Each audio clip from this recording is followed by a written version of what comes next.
ঘোষণা করেছেন এবং আওয়ামী লীগ থেকে অনেকেই কিন্তু মনোনয়নপত্র ইতিমধ্যে কিনে নিয়েছেন এবং অন্যান্য দল যারা আছেন তারা একতরফা নির্বাচন তফসিল ঘোষণা হয়েছে বলে তারা দাবি করছেন এবং তাদের বিভিন্ন কর্মসূচি রয়েছে, তারা নির্বাচনে যাবেন না। তাছাড়া স্বতন্ত্র প্রার্থী কিন্তু অনেকেই হচ্ছেন, অনেকেই হবেন, অনেকেই আসবেন, অনেকেই নির্বাচন করবেন, এরকম কিন্তু অনেকেই মনোনয়নপত্র গ্রহণ করছেন। তো আমরা এই মুহূর্তে যেখানে আছি সিলেট 1 আসন থেকে আমাদের এক ভাই, আপনারা অনেকেই হয়তো বলতে পারেন যে উনি কেন নির্বাচনে আসছেন, ওনার কাছে প্রশ্ন করলেই কিন্তু উত্তরটা পাওয়া যাবে। তবে ইতিমধ্যে অনেকেই বলেছেন যে তিনি গরিবের এমপি হতে চান, সিলেট 1 আসনে নির্বাচনে অংশগ্রহণ করবেন এবং ইতিমধ্যে মনোনয়নপত্রও তিনি কিনে নিয়ে এসেছেন। তো আসুন আমরা এবার একটু জেনে নেই ওনার আসলে অনুভূতিটা কি এবং কেন হঠাৎ করে তিনি নির্বাচনে অংশগ্রহণ করলেন এবং জাতীয় নির্বাচন, সংসদ নির্বাচন যেখানে সিলেট 1 আসনে আমাদের মাননীয় পররাষ্ট্রমন্ত্রী রয়েছেন, সেখানে তিনি মনোনয়নপত্র কিনে কতটুকু আশাবাদী আছেন তিনি এই নির্বাচনে বিজয় লাভ করতে পারবেন বলে। তো আমরা প্রথমেই একটু কথা বলতে চাই আমাদের আজকে যিনি মনোনয়নপত্র কিনেছেন এবং যাকে নিয়ে ফেসবুকে অনেকে ইতিমধ্যে পোস্ট করেছেন যে আপনি গরিবের এমপি হতে চাচ্ছেন। এই এমপি হওয়ার হঠাৎ করে আপনি এই এমপি হওয়ার নিয়ত করলেন কেন এবং আজকে মনোনয়নপত্র কিনেছেন, কতটুকু আশাবাদী আছেন এবং এমপি হয়ে কি কি করতে চান সিলেট 1 আসনের মানুষের জন্য, জনগণের জন্য? বিসমিল্লাহির রহমানির রহিম। ধন্যবাদ অনলাইন সাংবাদিক উপস্থিত সাংবাদিক ভাইদেরকে আমি আমার প্রাণডালা অভিনন্দন। আমি শুকরিয়া আদায় করছি রাব্বুল আলামিনের কাছে। আমি সিলেট ঐতিহ্যবাহী 1 আসনের মনোনয়নপত্র ফর্ম কিনতে পেরেছি। আমি আসলে দীর্ঘদিন থেকে আমি চিন্তাভাবনা, অনেকে আমার সাথে যোগাযোগ করেছেন যে আপনি তো বিভিন্ন সংগঠনের সাথে সম্পৃক্ত, এবং আমি আজ থেকে নয়, অনেক আগে থেকে, প্রায় ছোটোবেলা থেকে আমি বিভিন্ন সমাজের সাথে সম্পৃক্ত, সামাজিক সংগঠনের সাথে সম্পৃক্ত। সামাজিক যে কোনো ভালো কাজ আমি নিজ ইচ্ছাতেই করি। বিদায় অনেকে আমাকে পরামর্শ দিয়েছেন, যেহেতু আপনি মানবাধিকার কর্মী এবং বিভিন্ন সংস্থার সাথে, আপনি সামাজিক সংস্থার সাথে আপনি জড়িত আছেন, তাই আপনি আগামীতে এমপি ইলেকশন করেন এবং স্বতন্ত্র থেকে করেন, ইনশাল্লাহ জনগণ আপনাকে ভোট দিবে। কারণ আপনি বিভিন্ন জায়গায় দেখছি প্রতিবাদ করেন। আসলে সত্যি কথা কি, আমি যেখানে অন্যায় দেখি সেখানে আমার প্রতিবাদ, আর এখান থেকেই আমার সমাজসেবার উদ্বেগ। তো আমি বিশ্বাস করি আপনি ক্ষুদ্র হন আর বড় হন, যেখান থেকে হন, আপনি সমাজসেবার জন্য নিজের নিয়তটাকে, অর্থাৎ একটি কথা আছে, ইন্নামা আমালু বিল নিয়ত। আপনি সমাজসেবা করতে হলে আপনার মন থেকে নিয়ত যদি করেন যে আমি মানুষের সেবা করব, আর আমি যতটুকু জানি যে সমাজসেবা হলো পার্ট অফ এবাদত, এবাদতের একটা অংশ। তাই আমার ছোটোবেলা থেকেই আমার ইচ্ছা আমি জনগণের সেবা করব। ইতিমধ্যে আমি অনেক সামাজিক সংগঠনের সাথে সম্পৃক্ত হয়ে আমি সমাজের অনেক উন্নয়ন করেছি। তো যাই হোক, আমার উদ্দেশ্যটা হচ্ছে আমি 1 আসনের নমিনেশন, 1 আসন থেকে সংসদ নির্বাচন করব। হ্যাঁ, আমার পিছনে যারা আমাকে বলেছেন, আমি বলেছিলাম যে আমার কাছে তো টাকা পয়সা নাই, এমপি ইলেকশন করতে আসলে সত্যি কথা অনেক টাকা লাগে। আসলে সত্যি কথা আমার কাছে কোনো এই ইলেকশন খেলার মতো কোনো টাকা নেই। ইতিমধ্যে আমি বিভিন্ন ইলেকশন খেলেছি, আমি ছোটোবেলা থেকে ইলেকশন খেলেছি। আমি ক্লাস 3 থেকে ইন্টারমিডিয়েট পর্যন্ত আমি ক্লাস ফার্স্ট ক্যাপ্টেন অথবা সেকেন্ড ক্যাপ্টেন আমি নির্বাচিতভাবে হতাম, এবং আমি স্থানীয়ভাবে কাউন্সিলর নির্বাচন করেছি, তারপরে পৌরসভার কাউন্সিলর নির্বাচন করেছি। আমি 2010 সালে দরগাবাজার নির্বাচন করেছি।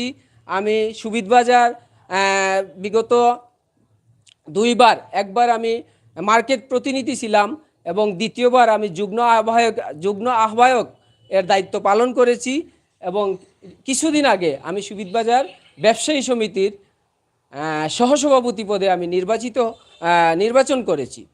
তো যাই হোক, এখন অনেকে প্রশ্ন করবেন যে আপনার যোগ্যতা কি আছে, অনেকে অনেক কমেন্ট করতে পারেন। তো ভাই, আসলে বাংলাদেশ জাতীয় সংসদ নির্বাচন করতে হলে যতগুলা যোগ্যতার প্রয়োজন হয়, আমার ইনশাল্লাহ সবগুলা যোগ্যতা আছে। তবে একটা যোগ্যতার দিকে হয়তো আমি একটু দুর্বল হতে পারি, সেটা হলো আমার টাকা কম। এই টাকা কম হওয়ার কারণে, আমার শিক্ষাগত যোগ্যতা আছে, আমি সংসদে মানুষের জন্য, গরিবের জন্য, মধ্যবিত্তর জন্য আমি প্রাণ খুলে কথা বলতে পারবো। আমার এই সৎ সাহস আছে। সংসদ কেন, আমি যদি জাতিসংঘে আমাকে দেওয়া হয় তাহলে এই বাংলাদেশের জন্য যতটুকু কথা বলার আমি ইনশাল্লাহ আমি বলতে পারবো।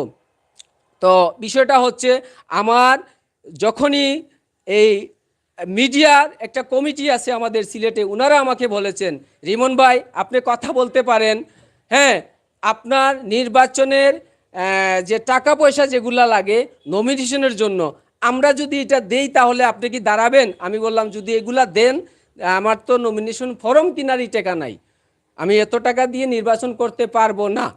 তাহলে ওনারা বলেছেন যে আমরা দিব। আজকে ইতিমধ্যে ওনারা আমাকে আর্থিকভাবে সহযোগিতা করে ওনারা নিজেই ফর্মটা কিনে দিয়েছেন। আমি নাম প্রকাশ করতে না করলেও ওনারা আমাকে অনেকভাবে হেল্প করেছেন, এবং আমাকে ফোন দিয়ে অনেকে বলছে আপনি ঠিক আছে, ঠিক মতো আপনি প্রার্থিতা ঘোষণা করেছেন, আপনি প্রার্থী হিসাবে থাকেন, আমরা আপনাকে প্রয়োজনে সহযোগিতা করব, তবুও আপনি নির্বাচন করেন, স্বতন্ত্র প্রার্থী হিসাবে আপনি নির্বাচন করেন, বিপুল ভোটে আপনি ইনশাল্লাহ জয়লাভ করবেন। আরেকটা কথা হচ্ছে, অনেকে বলছেন যে আমি নির্বাচনে গেলে কি করব। আমার নির্বাচনে প্রথমত আমি গেলে, আমি যদি নির্বাচনে আমি জয়লাভ করি, ইনশাল্লাহ এই মধ্যবিত্ত এবং গরিবের জন্য আমি সংসদে যাহা কিছু বলার আমি তা উজাড় করে বলবো। দর্শক, কথা বলছিলাম আব্দুল বাসিত রিমন, যিনি সিলেট 1 আসনে নির্বাচন খেলবেন, মনোনয়নপত্র গ্রহণ করেছেন ইতিমধ্যে, এবং তিনি বলেও দিয়েছেন যে আশা করি এই নির্বাচনে তিনি বিজয় লাভ করবেন। তবে বিজয় করার পরে তিনি কি করবেন সেটা একদম স্পষ্ট বলে দিয়েছেন। আবার আরেকটি কথা বলেছেন, শুধু সংসদ নয়, জাতিসংঘে গেলেও বাংলাদেশের জন্য যতটুকু কথা বলার প্রয়োজন রয়েছে প্রত্যেকটি কথা বলার মতো সাহস আমার আছে। তবে একটা কথা বলেছেন, সব যোগ্যতা সংসদে যাওয়ার মতো যত যোগ্যতার প্রয়োজন প্রত্যেকটি ওনার আছে, তবে একটি জায়গায় দুর্বল, অর্থনৈতিকভাবে। অনেকের সহযোগিতা নিয়ে, ভালোবাসা এবং দোয়া নিয়ে তিনি সিলেট 1 আসনে নির্বাচন করতে চান। প্রিয় দর্শক শ্রোতা, আমরা নির্বাচনে যারা আসছেন, যারা আসবেন, তাদের নিয়ে কিন্তু আমরা এখানে যুক্ত হয়েছি। এবং এই যে আজকে যেটা বললাম, যে যিনি আব্দুল বাসিত রিমন, তিনি আসলে যে কথাগুলো বলছেন, এবং সন্ধ্যার পর থেকেই দেখছি, মনোনয়নপত্র কেনার পর থেকেই কিন্তু ওনাকে সোশ্যাল মিডিয়াতে নিয়ে অনেক প্রশ্ন করা হচ্ছে, এবং তিনি নিজেও বলেছেন যে প্রশ্ন উঠতে পারে যে কি যোগ্যতা আছে, তার উত্তর দিয়েছেন, এবং কেন নির্বাচনে অংশগ্রহণ করতে চাচ্ছেন তাও বলে দিয়েছেন। তবে আমাদের কিছু প্রশ্ন রয়েছে, দর্শকদের কাছে আমরা তুলে দিব। তো আপনি যে বললেন যে নির্বাচনে বিজয় লাভ করবেন, কারণ আপনি নিজেও বলেছেন যে আপনার টাকা নেই, পয়সা নেই, একটা নির্বাচনে অংশগ্রহণ করলে, সংসদ নির্বাচনে তো অনেক জায়গা, বিশাল একটি আসন সিলেটের 1 নম্বর আসন, যেখানে অনেক বড় বড় নেতাকর্মীরা কিন্তু এখান থেকে নির্বাচিত হয়েছেন। এখানকার আসনের যারা হয়ে যাচ্ছেন তারা মন্ত্রিত্ব কিন্তু দায়িত্ব পালন করছেন। ইতিমধ্যে জানেন আমাদের মাননীয় পররাষ্ট্রমন্ত্রী রয়েছেন, এর আগে অর্থমন্ত্রী ছিলেন, এর আগে আমাদের আরও অন্য অন্য নেতাকর্মীরা সিলেট থেকে যারাই যাচ্ছেন মন্ত্রী হচ্ছেন 1 আসন থেকে। তো এই আসনে যে আপনি বলছেন যে আপনি বিজয় লাভ করবেন, এটা আপনি মানে কোন জায়গা থেকে আপনি এটা বলতে পারলেন যে এখান থেকে আপনি বিজয় লাভ করবেন? আসলে সম্মানিত সাংবাদিক সাহেব আমাকে একটি গুরুত্বপূর্ণ প্রশ্ন করেছেন। দেখেন, মানুষের সব উৎসের প্রধান উৎস হচ্ছে তার মনের সাহস, এবং তা জনগণের যে উৎস। তো আমি এই বিষয়টা বলতে চাচ্ছি, আমার এই আসনে যারা 1 আসনে অতীতে এমপি ছিলেন, আমি তাদেরকে শ্রদ্ধার সাথে আমি আজকে স্মরণ করছি জনাব এম সাইফুর রহমান সাহেবকে, যিনি এই আসনের একজন জননন্দিত এমপি ছিলেন। আমি শ্রদ্ধার সাথে স্মরণ করছি প্রয়াত জনাব আবুল মাল আব্দুল মুহিত সাহেবকে, আমি শ্রদ্ধার সাথে স্মরণ করছি। হ্যাঁ, বর্তমান যে এমপি, সুনামধন্য পররাষ্ট্রমন্ত্রী জনাব আব্দুল মোমেন সাহেবকে আমি শ্রদ্ধা করে বলছি, যেহেতু আমাকে ভোট যদি আপনার জনগণের রায়ের মাধ্যমে হয়, তাহলে আমরা এমপি এবং সাধারণ জনগণের মধ্যে যে একটা দূরত্ব আছে, অনেকে আমাকে বলেছেন আমরা যদি আপনাকে নির্বাচিত করি তাহলে যে কোনো সময় আপনাকে পাবো। অনেক অনেক বড় বড় লোককে তো আমরা অনেকবার নির্বাচিত করেছি, অনেক টাকা পয়সা আলাকে আমরা নির্বাচিত করেছি, কিন্তু দুঃখজনক হলেও সত্য যে আমরা কোনো প্রয়োজনে ওনাদের কাছে যাওয়া তো দূরের কথা, ওনাদের পিএসের কাছেও যাওয়া যায় না। এই জন্য আমরা চাচ্ছি একটিবার অন্ততপক্ষে ভিন্ন রূপে হাঁটতে, অর্থাৎ একজন সাধারণ গরিব মানুষকে আমরা এই দায়িত্ব অর্পণ করতে। তাহলে আপনি যদি একবার নির্বাচিত হন, আমরা দেখব ওনারা কি করেছে আর আপনি কি করেছেন। সুতরাং এই নির্বাচন আমার জন্য একটা আশীর্বাদ স্বরূপ, যেহেতু জনগণ আমাকে বলেছেন, আর আমার সাথে আছেন বিভিন্ন রাজনৈতিক ব্যক্তি, অরাজনৈতিক ব্যক্তি, সামাজিক সংগঠনের সাথে জড়িত ব্যক্তি। আমার পাশে আছেন আমার বাম থেকে বলছি সুবিধ বাজারের প্রায় 30 বছরের পুরাতন একজন ব্যবসায়ী। আমার বাম পাশে আরেকজন আছেন ডক্টর শরীফ আহমদ, উনি বিভিন্ন সংগঠনের সাথে সম্পৃক্ত।